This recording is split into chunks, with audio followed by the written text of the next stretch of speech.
paz do Senhor. Amém. Para mim é uma honra estar aqui, pois antes de honrar, eu fui honrado. Então, agradeço a Deus pela honra que me é concedida desde o início, pelo vosso pastor, e hoje estou aqui para me alegrar com ele também, com vocês, em nome de Jesus. Eu quero convidar os amados irmãos para que a gente abramos a nossa Bíblia em Mateus 16. Ele me deixou livre em relação ao tema. Aí eu estava procurando aqui. Eu vou trazer uma reflexão para os irmãos. Não vou muitos irmãos. 16 e 13. A gente está numa inauguração de uma igreja, não é isso? Então, vamos ver aqui uma inauguração aqui que começou. Não foi uma inauguração completa ainda, mas já foi o início. Então, o texto diz assim, ó: e chegando Jesus às partes de Cesareia de Filipe, interrogou os seus discípulos, dizendo: quem dizem os homens ser o Filho do Homem? E eles disseram: uns João Batista, outros Elias, e outros Jeremias, e outros alguns dos profetas, né? E agora o Senhor vai perguntar agora, né? Fez essa pergunta e agora ele diz assim: e Simão Pedro respondendo, porque o Senhor diz assim: e disse-lhes ele: e vós, quem dizeis que eu sou? Né? E disse-lhes ele: e vós, quem dizeis que eu sou? Simão Pedro respondendo disse: tu és o Cristo, o Filho do Deus vivo. Aleluia. E Jesus respondendo disse-lhe: bem-aventurado és tu, Simão, filho de Jonas, porque não foi carne e sangue quem tu revelou, mas meu Pai que está nos céus. Agora vamos lá. Aleluia. Pois também eu te digo que tu és o quê? Pedro. Tu és o quê? Pedro. E sobre esta pedra edificarei a minha igreja, e as portas do inferno não prevalecerão contra ela. Amém? A igreja pode sentar. Glória a Deus. Glória a Deus. Amados, nós estamos de posse aqui de uma palavra que tem sido, de certa forma, mal interpretada por algumas religiões, por algumas pessoas. E aqui está revelado para nós, a Igreja do Senhor, um grande mistério que o mundo até então não entende. Não entende. Até hoje eles não entendem. Mas nós já entendemos pelos olhos da fé, e segundo as revelações que o Espírito Santo ele tem nos revelado, a gente já vê que o Senhor ele é muito lindo mesmo. E aqui agora, depois dessa revelação, eu fico olhando o que? É a preocupação de Jesus para com o que as pessoas pensam dele. Você já parou para pensar o que as pessoas estão pensando de você? Ah, pastor, estou nem aí. Isso é um perigo. Você tem que se preocupar com o que as pessoas estão pensando acerca de você. Sabe por quê? Isso aí fala do teu testemunho. Fala de como você está se comportando no mundo de hoje. Isso é muito importante. Eu entendo que o Senhor disse assim: olha, o mundo vos odeia. Ele também disse assim, ó: ai de vós quando todos bem dizer de vós. Mas a Bíblia deixa bem claro que um servo de Deus se conhece ele pelos seus frutos. Então os nossos frutos, ele tem que ser visíveis a todas as pessoas, para que todos vejam a glória de Deus em nós, e assim possam também ser abençoados como nós fomos por esta glória. E aqui nesse texto, a resposta que ele teve foi respostas boas, porque dizer que ele é João Batista é uma bênção. Dizer que ele é Elias, uma bênção. Dizer que ele é Jeremias, outra bênção. Dizer que ele é um dos profetas, outra bênção. Então, só bons testemunhos. O Senhor estava com uma imagem boa diante do seu povo aqui. E agora ele vai dizer assim: disse-lhe ele, e vós, quem dizeis que eu sou? Então agora o Senhor vai extrair daquele discípulo o que verdadeiramente eles pensam acerca dele. E agora Simão toma a frente do discípulo e agora diz, ele agora traz uma revelação que eu acho que ele nem esperava. Mas Deus naquele momento toma Simão e diz: eita! E Jesus respondendo disse: bem-aventurado és tu, e Simão Pedro respondendo disse: tu és o Cristo, o Filho do Deus vivo. E Jesus respondendo disse-lhe: bem-aventurado, ou seja, mais do que feliz és tu, Simão, filho de Jonas, porque não foi carne e sangue quem tu revelou, mas meu Pai que está nos céus. Veja, um homem carnal, mas que quando chegou diante do Senhor, ele recebeu uma iluminação que a gente fica olhando assim, que iluminação tremenda, porque Pedro era muito carnal. Pedro, ele era um homem sanguinário, sanguíneo, né?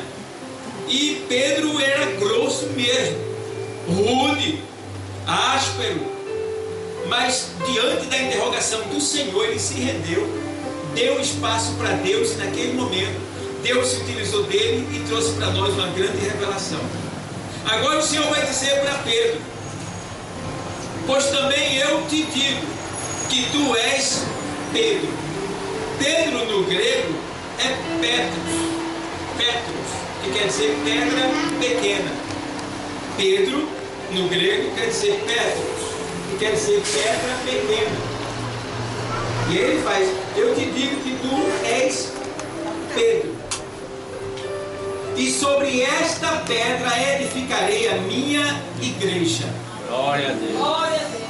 Aí muitos não entendem bem essa passagem e acham que quando ele diz tu és Pedro, e sobre esta pedra edificarei a minha igreja, aí as pessoas não entendem a questão do grego aqui, porque no grego Pedro é Petros, mas agora quando ele diz assim, olha, sobre esta pedra edificarei a minha igreja, o Senhor estava falando de pedra no sentido de pedras no grego, que quer dizer pedra maior, rocha maior. Então, de certa forma, o Senhor estava dizendo aqui que ele ia edificar a sua igreja não sobre Pedro, mas sobre a revelação de Pedro, que é a pedra que os edificadores rejeitaram, que é a rocha que andava com o povo do deserto e que dela manava água.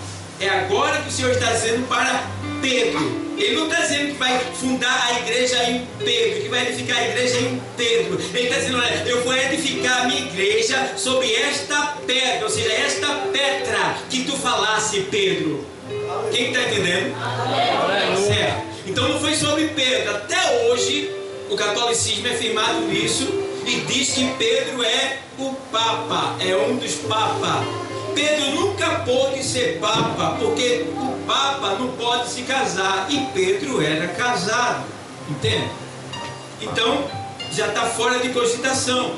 E aí a gente vê que Agora o Senhor diz assim, olha, e sobre esta pedra edificarei a minha igreja. Edificar no grego quer dizer elevar. Eu elevarei a minha igreja. Ela vai crescendo para cima. E aí ele diz assim, olha, e as portas, no plural, do inferno não prevalecerão contra a minha igreja. Veja bem, as portas são muitas portas. São muitas portas. E o céu aqui na terra, quantas portas ele tem? Só uma. O nome dela se chama Jesus. Ele diz, eu sou a porta. Agora o inferno, ó, muitas portas. E por trás dessas portas trancadas estão as almas. As riquezas de Satanás, que são as almas que estão sob o seu poder. Esta é a maior riqueza de Satanás. E o Senhor disse, olha, eu vou fazer o seguinte, eu vou edificar a minha igreja e vou deixar bem claro para vocês uma coisa, que as portas do inferno não prevalecerão contra a minha igreja. Jesus estava dizendo que as portas estão lá fechadas, trancadas, com seus prisioneiros. Mas ele disse, olha, eu vos darei poder ao ponto de vocês irem ao encontro dessas portas, vê bem, e arrombar elas. Pode arrombar, porque elas não prevalecerão. Jesus estava deixando bem claro que o inferno não pode nos deter. A igreja do Senhor, ela não pode ser detida pelo inferno. Alguém disse assim uma vez para mim, rapaz, o diabo está fazendo saceiro lá na igreja. Eu disse, o diabo não, de jeito nenhum, ele não pode entrar aqui não. Ele só pode entrar aqui em uma pessoa que esteja no mundanismo. Aí ele incorpora nessa pessoa, ele pode entrar. Mas o diabo entrar aqui e fazer saceiro muito menos. Aqui tem respeito. Aqui não é na terra não, aqui é a agência do céu na terra. Aqui é a porta do céu na terra. O diabo não pode entrar aqui. Outra questão que muitos crentes falam, poxa, o diabo está botando um monte de pensamento na minha cabeça. Não. Você é de Deus ou do diabo? Você é de Deus. E quem é de Deus, o maligno não? Se ele não lhe toca, muito menos ele pode botar pensamento na sua cabeça. Então o diabo, ele não pode tocar em você, ele não pode fazer saceiro na igreja. O prejuízo da igreja, o problema da igreja não é o diabo, porque nosso mestre já venceu o diabo e já nos deu poder para arrumar as portas do inferno. O problema da igreja é a carne. Esse é o maior problema da igreja. É a nossa natureza caída. Quem faz saceiro na igreja não é o diabo, é a gente muitas vezes. Quem nos faz errar na igreja não é o diabo, é o nosso ego, é o nosso orgulho, é o nosso eu, é a nossa natureza caída, que a gente não vigia e cede, e aí causa um prejuízo medonho na igreja. Mas falando de igreja, o Senhor, Ele ama a sua igreja. E eu estava meditando hoje na palavra, e eu fui lá para o Éden, a primeira igreja do Senhor. E eu entrei lá no Éden, falei com Eva, falei com Adão, me encontrei com os três, Jesus e eles dois, e pude observar a conversa deles. Que conversa linda, que comunhão maravilhosa, que santidade, que pureza, que glória entre eles três ali e aqueles animais. Mas aconteceu um porém ali no Éden, com a primeira igreja. O homem e a mulher deram lugar à carne, e por essa razão a igreja do Éden se corrompeu e caiu no pecado. Eita, que prejuízo! E agora o Éden vai ter que ser banido, vai ter que acabar, e agora vai ter que ser derramado sangue para justificar aquele pecado. E agora o Senhor, que tinha aquela comunhão, aquela santidade, aquela conversa, aquela preocupação, aquele cuidado com aquela igreja, porque a Bíblia diz em Cantares: jardim fechado és tu, esposa minha. Então ali Noé estava ali a esposa do Senhor, podemos dizer nessa linguagem. Mas ela o traiu. Mas o Senhor, já sabendo disso, porque Ele é onipotente e onisciente, Ele já sabia, Ele já tinha arquitetado um plano. E agora Ele vai, depois do prejuízo que essa igreja causa, o mundo entra em desastre. A marginalidade, o sangue derramado, o crime, a maldade, de certa forma que o Senhor olha em Gênesis 6 e diz assim: arrependo-me de haver feito o homem, e o meu espírito não contenderá mais com o homem. Ou seja, o meu espírito não vai mais convencer o homem, porque eu já tentei de várias maneiras, e o pensamento do homem é continuamente má. Meu Deus do céu. Então eu vou retirar o meu espírito e vou dar um prazo de vida para ele de 120 anos. E agora o Senhor vai e acha um homem justo ali. Sempre tem alguém justo no meio da bagunça.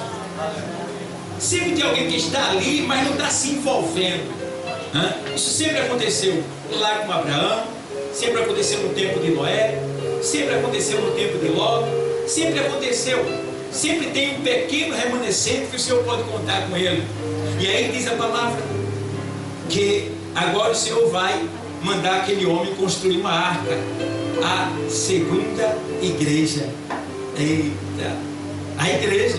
E Noé leva ali aproximadamente uns 95 anos para construir aquela arca. Não foi 120, foi aproximadamente 95 anos, tá? Ali, mais adiante, o Senhor, ele avisa para Noé ir pregando, para trazer o povo. E quando a gente fica analisando, ninguém se converteu, a não ser a família de Noé. E mais uma vez a igreja foi desprezada.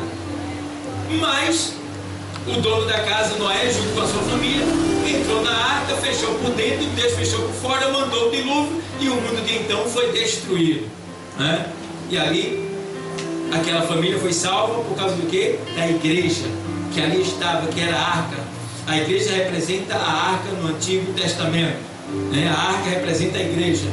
E agora a gente vê que sempre Deus está criando um remanescente. Sempre. E agora o Senhor vai ali e sai lá de Gênesis e vai para Êxodo, para buscar o povo dele, que era a igreja, né, dele ali, no sentido figurado, que estava lá no Egito, dispersa, porque em virtude da corrupção passada, eles foram parar no Egito. Mas eles pararam no Egito, mas não pararam de clamar, porque eles conheciam a Deus, né? E todo mundo ainda tinha esperança de voltar para o paraíso. E agora a gente vê, Deus ouve o clamor do seu povo e levanta um homem chamado Moisés para libertar o seu povo. E esse homem vai e liberta o povo de Deus, estou abreviando para ganhar tempo, e tira o povo de lá, né? Pelo poder de Deus. Deus tira o seu povo através de Moisés e leva para o deserto. E agora o Senhor, ele vai fazer ali a primeira igreja, que no caso não é igreja, né? É o tabernáculo. Agora ele vai mandar que seja feito o tabernáculo. Por quê? Deus tinha vontade de morar com o homem, mas o homem não deixava por causa do seu pecado. Mas quando ele tirou o povo do Egito e trouxe para o deserto, ele começou a prover aquele povo. E aí ele disse: eu quero morar no meio de vocês. Aí foi constituído ali o tabernáculo, e ali foi constituído também a arca, e ali ficou o Senhor morando. E toda vez que o Senhor dizia: levanta o tabernáculo, vamos andar, toda vez que a nuvem saía e andava, o povo levantava o tabernáculo e andava junto com a nuvem. Então já vai, a segunda, no caso, a primeira igreja no Éden, a segunda igreja a arca, a terceira igreja agora o tabernáculo, né? E aí daí por diante o Senhor vai usando os homens, não com a igreja, mas agora com o altar. Porque depois que os homens passam e chegam na terra prometida, dali por diante, agora a gente vai chegar lá no tempo de Davi. E aí Davi, ali no tempo de Davi, existia ali no caso, na época de Davi, existia 3 fases do templo, né? O templo de Jerusalém, no tempo de Davi, ele era constituído pelo templo de Salomão, o templo no caso aqui, era o templo de Davi, o templo pós-exílico e o templo de Herodes. Esses 3 templos, foi quando o templo passou a ser construído. Mas só que antes desse templo, depois desse templo ser construído, né, houve a destruição. Então, o povo foi levado para a Babilônia. E lá eles adoravam o Senhor da maneira que eles podiam. E quando Ciro venceu ali, o rei da Babilônia ali, e tomou a Babilônia, ele liberou 50 mil judeus para voltarem para Jerusalém. Para ali, eles lançaram os fundamentos do novo templo, da nova igreja. Isso está lá em Joel. Joel, para lá, para a gente ver aqui. Joel não, perdão, Ageu. Lá em Ageu. Aí Ciro solta ali, manda ali 50 mil judeus para construírem ali também o templo. E o templo começou a ser construído ali por alguns judeus. E aí o que é que diz aqui no caso o Senhor diz assim, Ageu 1:7.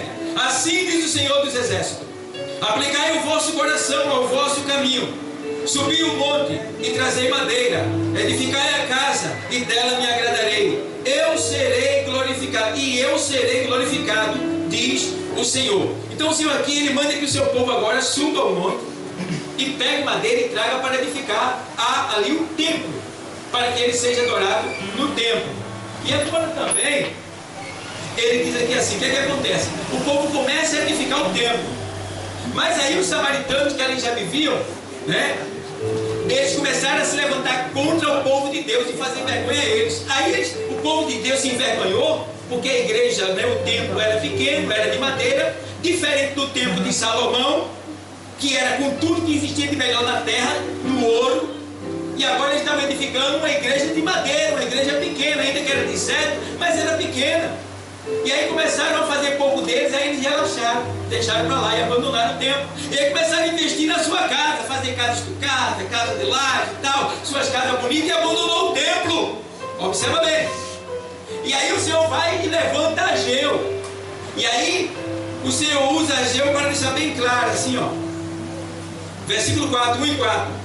É para vós tempo de habitardes nas vossas casas estucadas, e esta casa ficará deserta. Ora, pois assim diz o Senhor dos Exércitos: aplicai o vosso coração ao vosso caminho, semeai muito e recolhei pouco, comeis, mas não vos fartais,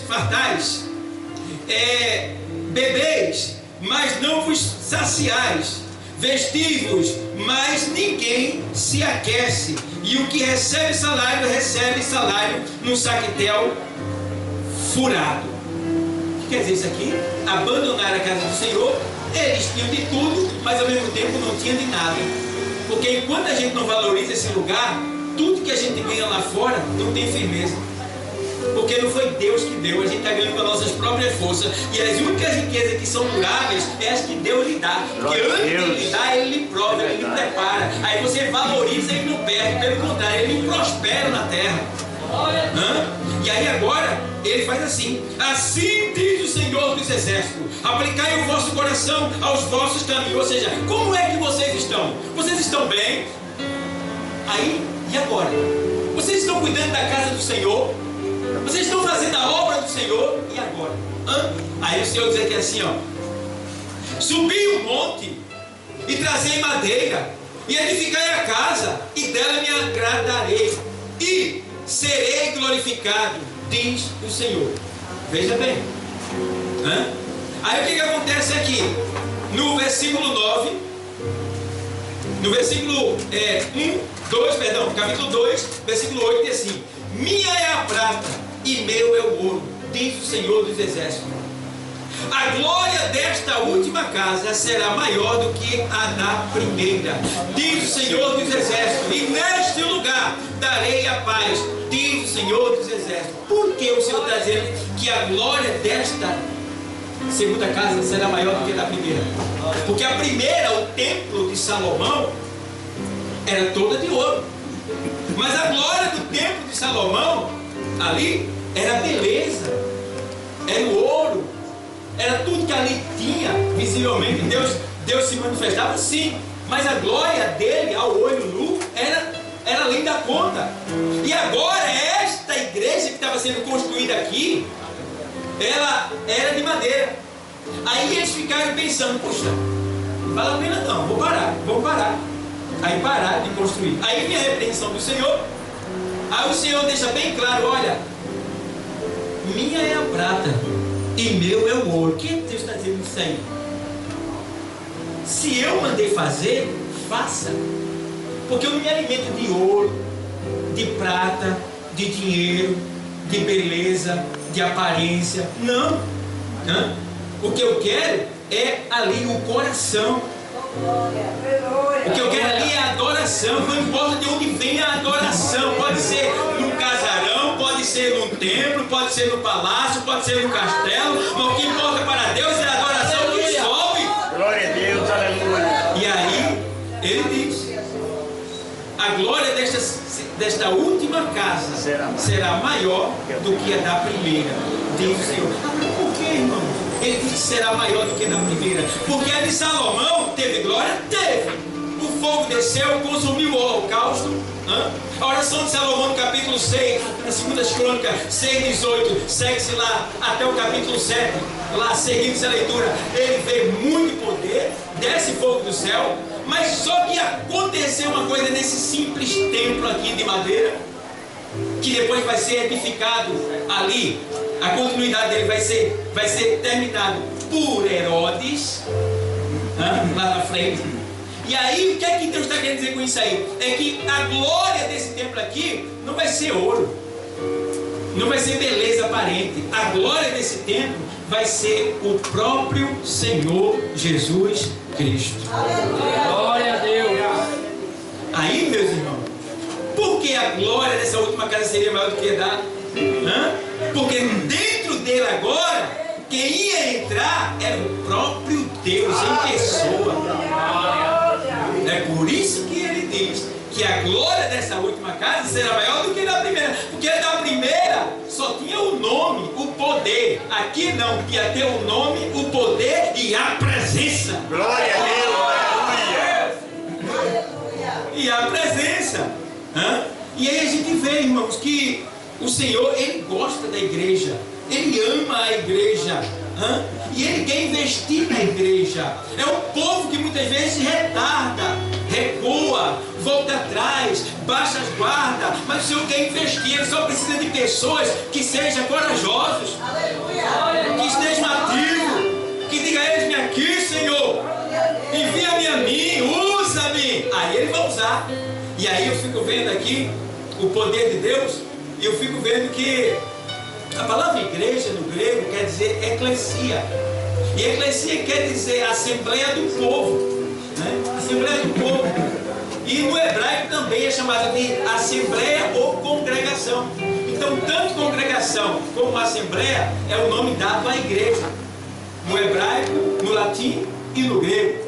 E a gente vê que a igreja de Jesus Cristo, ela sempre vai ter a presença dele. Sempre. E eu acho lindo, eu vou abreviar para ganhar tempo. Eu acho lindo quando o salmista Davi, no Salmo 23, ele diz assim, vamos lá, Salmo 23, ele fala de uma maneira que a gente fica imaginando assim: meu Deus, que coisa linda. O que ele queria falar aqui nesse Salmo 23? Vamos lá. O Senhor é o meu pastor, nada me faltará. Deitar-me faz em vez de pasto, guia-me mansamente a águas tranquilas, refrigera a minha alma, guia-me mansamente, guia-me pelas veredas da justiça, por amor do seu nome. Agora vê só, quando chega no verso 4, o salmista, ele faz uma viagem para o Antigo Testamento, lá para Número, lá para o tempo da Torá, lá para o tempo de Moisés. E aí ele faz aqui agora: ainda que eu andasse pelo vale da sombra da morte, não temeria mal algum, porque tu estás comigo, a tua vara e o teu cajado me consolam. Agora vê só, aqui: preparas uma mesa perante mim, na presença dos meus inimigos, unges a minha cabeça com óleo, o meu cálice transborda. Certamente que a bondade e a misericórdia me seguirão todos os dias da minha vida, e habitarei na casa do Senhor por longos dias. Ou seja, vê bem, quando ele diz aqui assim, ó: prepares uma mesa perante mim, na presença dos meus inimigos, o que é que acontece aqui?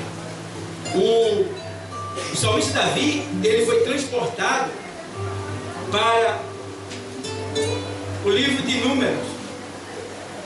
Ele foi para lá em Números. Números 35. Deixa eu ver aqui para vocês verem aí. Livro de Números 35 e 8. Deixa eu ver aqui.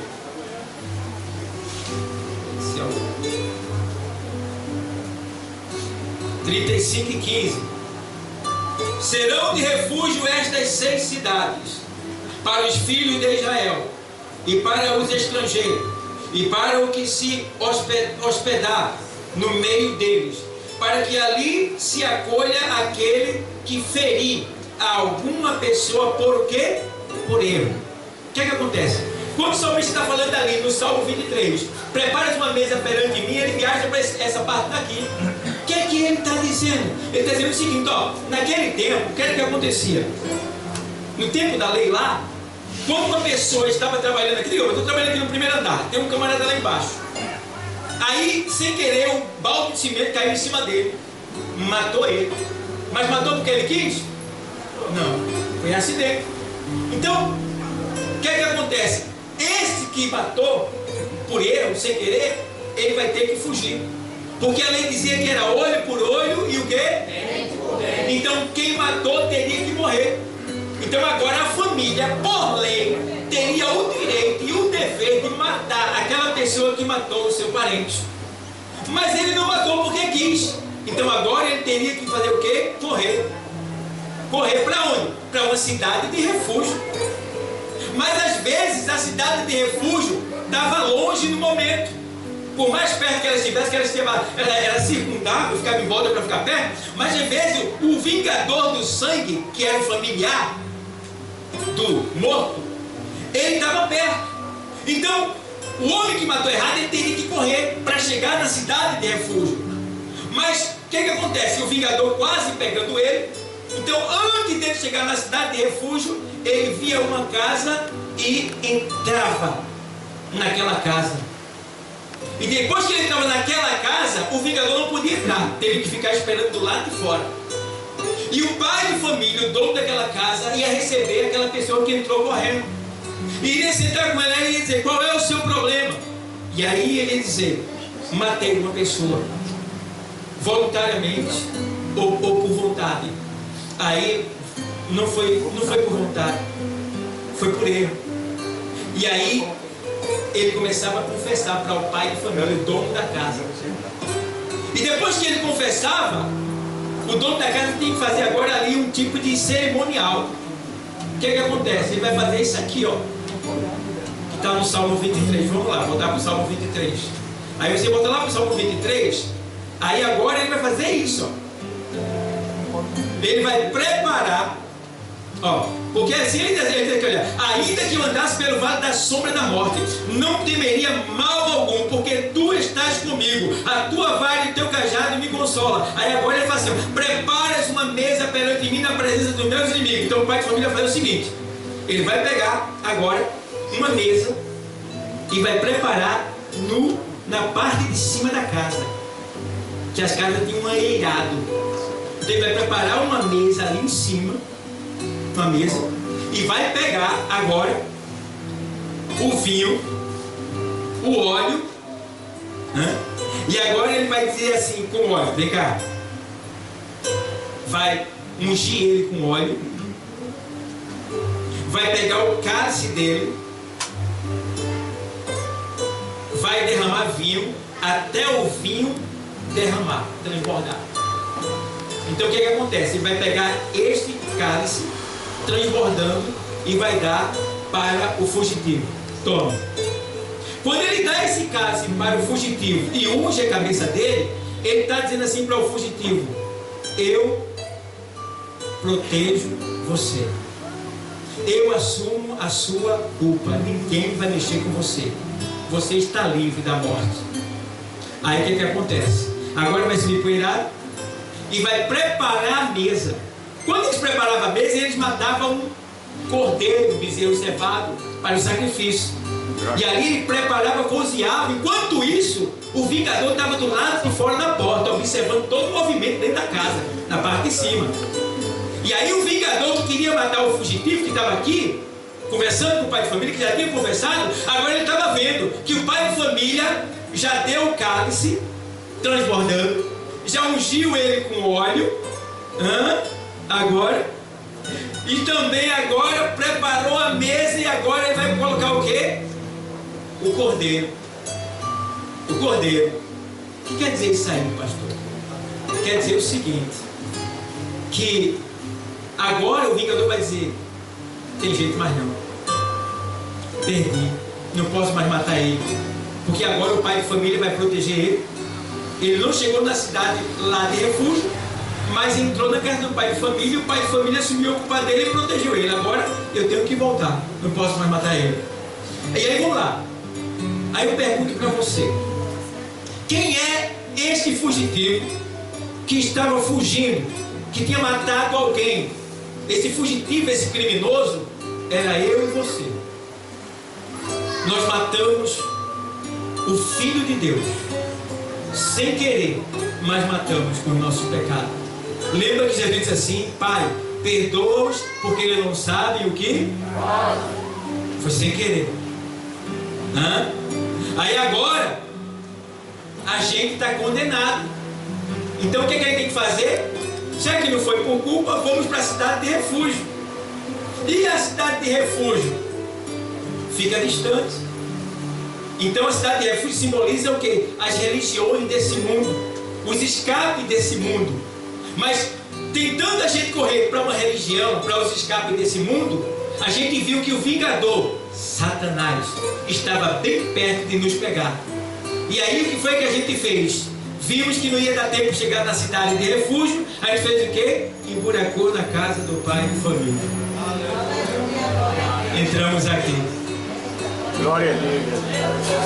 E confessamos para o pai de família o que a gente fez. Jesus. E ele nos entendeu, nos compreendeu. E aí ele foi, prestou o sacrifício, transbordou o cálice de vinho, porque é símbolo de alegria o vinho. Ali ele estava dando alegria porque ele estava triste, estava angustiado, estava aflito, estava abatido. Nesta noite aqui tem gente que entrou aflito, abatido aqui, preocupado. Mas nesta noite o cálice do Senhor está transbordando na tua vida e é de vinho. E vinho é alegria. Recebe a alegria do Senhor desta noite, porque é o Senhor que está transbordando o teu cálice. E quem mais? Unge a cabeça dele com óleo. O óleo simboliza o Espírito Santo, pureza na mente. Salomão diz assim: olha, em todo o tempo sejam alvas as tuas vestes e nunca falte o óleo sobre a tua cabeça. Ou seja, nunca deixe que o Espírito Santo se afaste de você. Não estigais o Espírito, dê lugar ao Espírito, zele pelo Espírito, honre o Espírito, ame o Espírito. Olha, glorifique, exalte o nome do Espírito Santo, porque ele é digno de honra, de glória e de louvor, porque ele é Deus também. Aleluia. Glória a Deus. Aleluia.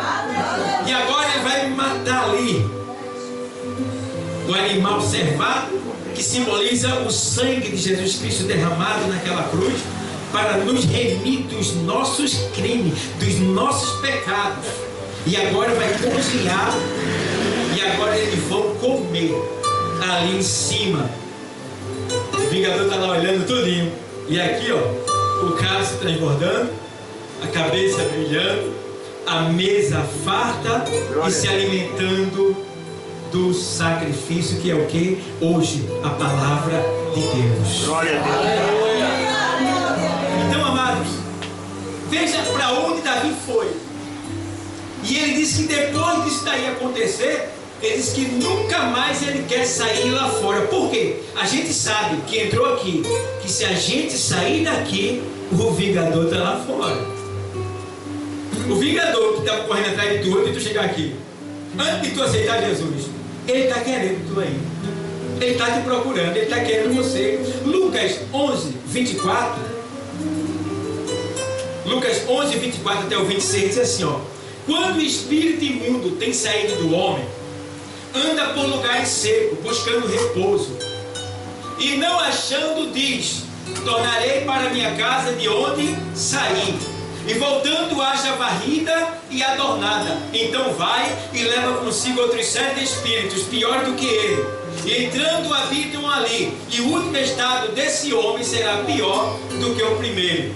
O que quer dizer isso aí? Jesus estava revelando para a gente que o demônio que saiu da nossa vida, ele foi procurar um lugar. Mas como o nosso, ele nunca achou. Porque ele já estava acostumado fazendo a gente fumar, beber, se prostituir, mentir, falar falsidade, pintar e bordar na bagaceira. Ele já estava acostumado, porque o prazer do diabo é estar dentro de um corpo para ele fazer, olha, fumar, fazer beber, fazer chamar pornografia. O prazer dele é estar no corpo. Então ele fica querendo voltar, porque o texto diz, olha, e voltando, acha a barriga adornada. Então é um perigo.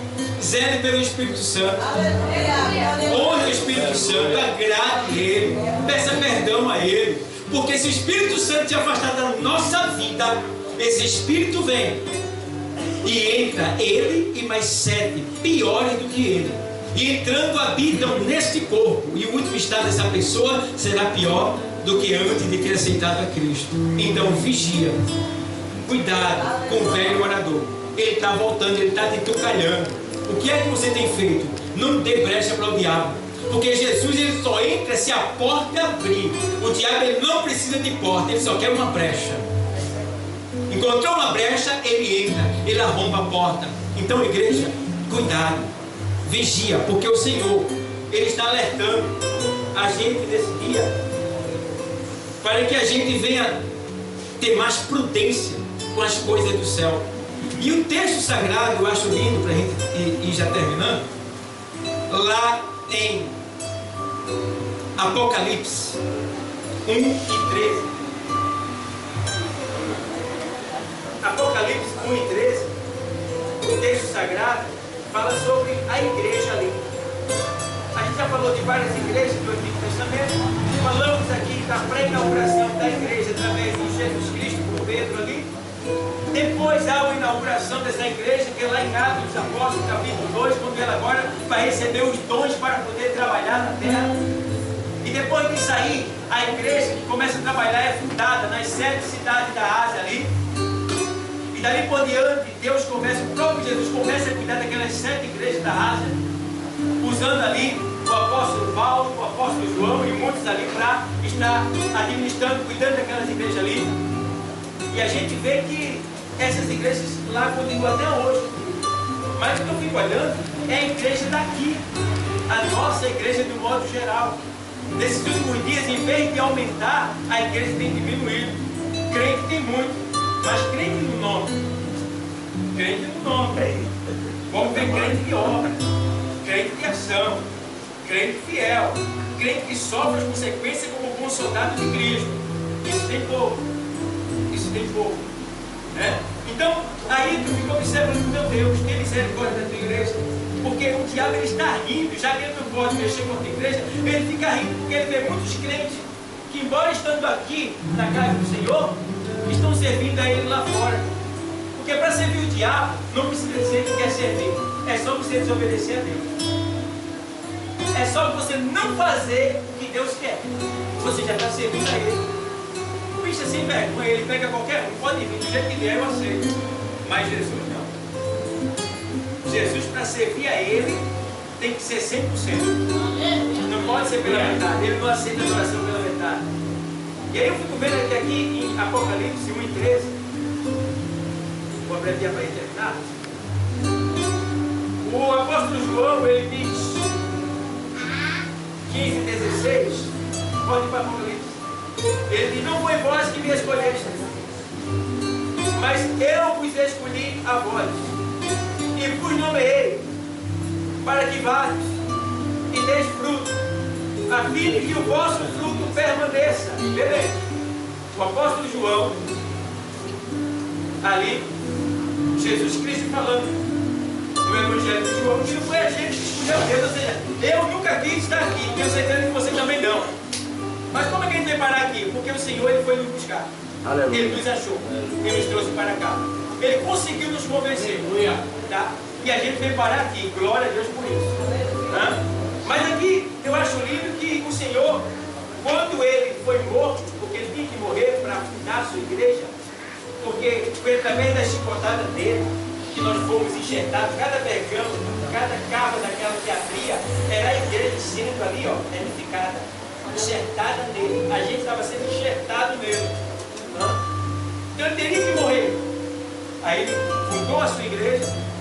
Aí agora ele foi sepultado, depois de morto, né? Depois de glorificado na cruz, foi sepultado. Ao terceiro dia ele ressuscitou e subiu aos céus da testa de Deus. Mas eu gosto que aqui em Apocalipse 1:13 ele diz assim, olha o que ele diz lá.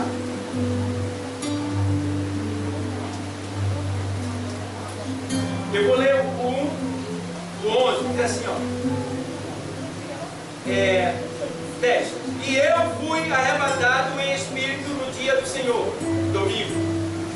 E ouvi detrás de mim uma grande voz como de trombeta, que dizia, o que vês escreve no livro e envia às 7 igrejas que estão na Ásia, a Éfeso, a Esmina, e a Pérgamo, e a Tiatira, e a Sardes, e a Filadélfia, e a Laodiceia. E virei para ver quem falava comigo.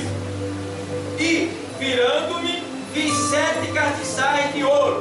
Esses 7 castiçais simbolizam as 7 igrejas. Bom?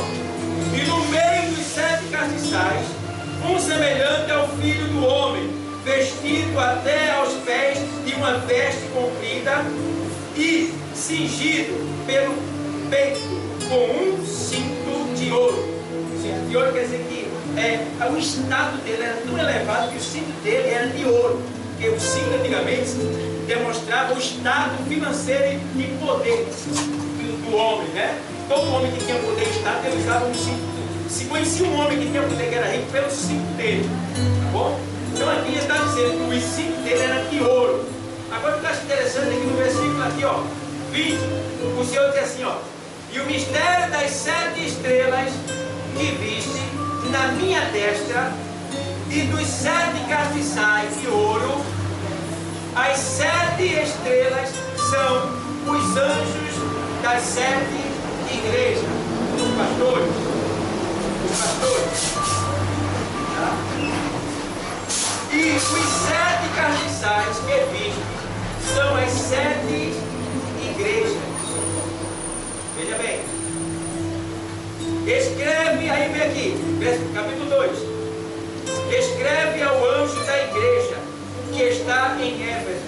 Isto diz aquele que tem na sua destra as 7 estrelas, que anda no meio dos 7 o quê? De ouro. Os castiçais é o quê? A igreja. Os castiçais é a igreja. Então o que é que a gente às vezes passa desapercebido quando a gente está aqui? Não importa o tamanho da igreja, não importa onde ela seja, não importa quem seja o pastor, importa é o culto, porque o culto é de adoração ao Senhor. E ele disse, olha, eis que estou convosco todos os dias, até a consumação dos séculos. Certo? E ele disse, onde estiver 2 ou 3 reunidos em meu nome, ali eu estou presente. Glória a Deus. Aqui, olha, eu estou passeando no meio dos 7 castiçais. Os 7 eles simbolizam a plenitude de todas as igrejas. O que é que ele está dizendo? Ele está dizendo assim, olha, ei, quando vocês estão reunidos aqui, eu estou passeando no meio de vocês. Aleluia! Vocês não estão nem vendo.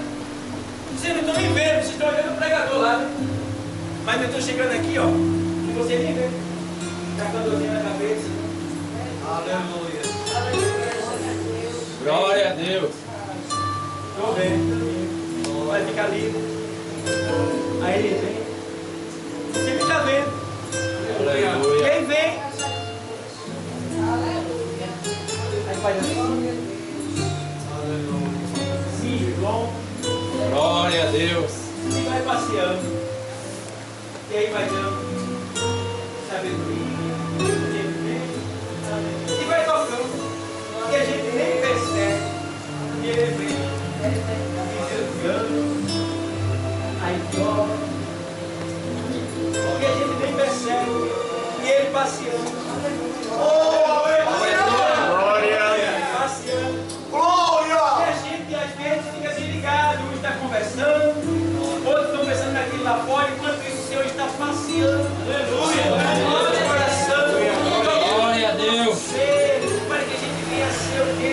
Alcançar a plenitude, pela plenitude do seu amor, do seu poder. Então, igreja, hoje você está aqui, não é em vão. O Senhor está aqui com você também. Amém. Glória a E o Deus. melhor de Deus nessa noite você vai levar. Porque você, Aleluia. você aqui é a igreja do Senhor. E eu gosto que na parábola das 10 vistas, terminando já, quando eles iam se casar, o noivo ficava fora por mais de um ano lá. E a noiva ficava sendo tratada, aprendendo como cuidar do noivo. Mas antes dele vir para casar-se, no casamento, ele mandava o seu melhor amigo vir visitar a sua noiva. E quando ele vinha visitar a sua noiva, o melhor amigo dele, ele mandava presentes da sua noiva, para ela se adornar. Né? E presentes caros, ouro, pulseira, coisas caras. O noivo mandava, porque ele não podia ver a noiva, estava distante. Mas o melhor amigo vinha e fazia esse trabalho. O que quer dizer isso aí? Quer dizer que Jesus está bem distante daqui. Muito distante mesmo, além do céu, sentado à destra de Deus. Mas ele mandou o melhor amigo dele vir aqui, trazer presente. Aleluia. A noiva que é a igreja, a noiva que é a igreja, e o melhor amigo dele é o Espírito Santo. E ao mesmo tempo que ele está entregando esse presente para você hoje, que eu não sei qual é, mas é riqueza da parte do noivo,